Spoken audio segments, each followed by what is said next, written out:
नमस्ते। आज हम बात करेंगे वास्तविकता के बारे में। क्या ये बस वही है जो हम देखते हैं? ये सवाल आज का नहीं है। सदियों पहले हमारे पूर्वजों ने भी यही सवाल उठाया था। ये सिर्फ कहानियां नहीं थीं। ये ब्रह्मांड को समझने के बड़े गहरे और जटिल फ्रेमवर्क थे। तो सवाल ये है कि ये विचार आज के साइंस के सामने कहाँ टिकते हैं। चलिए देखते हैं। इसकी शुरुआत होती है ऋग्वेद के नासदीय सूक्त से, जो सृष्टि की शुरुआत पर ही सवाल उठाता है। ये सूक्त बताता है कि जब कुछ नहीं था तब क्या था। ये जवाब नहीं बल्कि सवाल पूछता है। इस सोच में समय सीधा नहीं चलता बल्कि गोल घूमता है, एक अंतहीन साइकिल में। देवताओं के राजा इंद्र की कहानी इसी विशाल पैमाने को दिखाती है।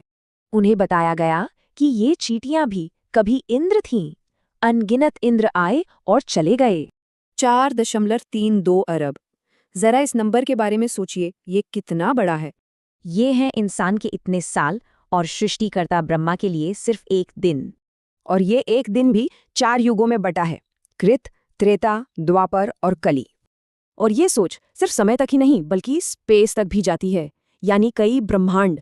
जैसे ऋषि काकभूषुंडी ने रामायण को 11 बार होते देखा, हर बार अलग नतीजे के साथ। अब ये दिलचस्प है।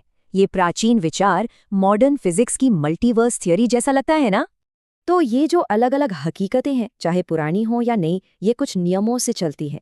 एक तरफ है कर्म का सिद्धांत, यानी हर एक्शन का एक रिएक्शन होता ही है।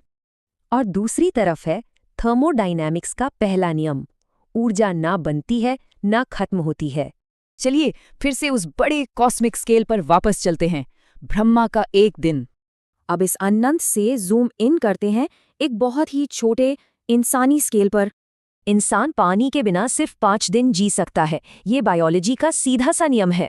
तो देखिए, हमारे पास हकीकत के 2 फ्रेमवर्क हैं, एक अनंत, दूसरा सीमित और भौतिक। तो आखिर में सवाल यही है, हकीकत क्या है? चेतना की कहानी या फिर फिजिक्स के नियम?